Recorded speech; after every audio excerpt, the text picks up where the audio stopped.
The article Black Trash by Charles Mills addresses the fact that in our society, the concept of the color black has come to be synonymous to words like evil, dirty, or undesirable. In a racial society such as our own, correlating these negative ideas to a physical attribute of a person's body can and will cause oppression.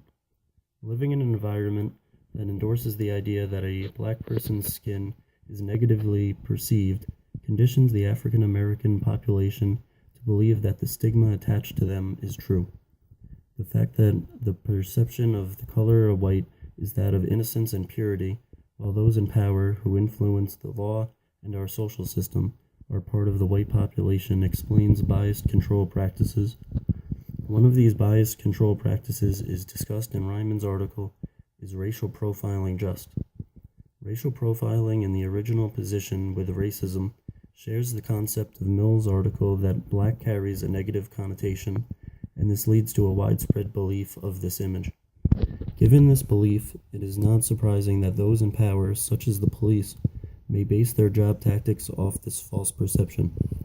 In this sense, the act of racial profiling in our society is expressed in a manner that embodies underlying racism, such as the stigma of the color black. Ryman suggests that racial profiling would not be a tactic that embodies racism if it was not based off of the racism African Americans already suffer due to the idea of black trash. The common theme between these articles appears to be the fact that the social structure of our society is built on a pre-existing notion that black is a problem. In a utilitarian society in which each person's happiness is valued equally, the false perception of the color black would not be relevant to social control tactics like racial profiling.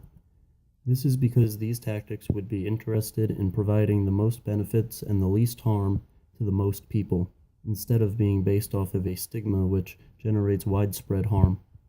Under Ryman's conditions and the idea that black is not trash, racial profiling may be able to create more benefit than harm.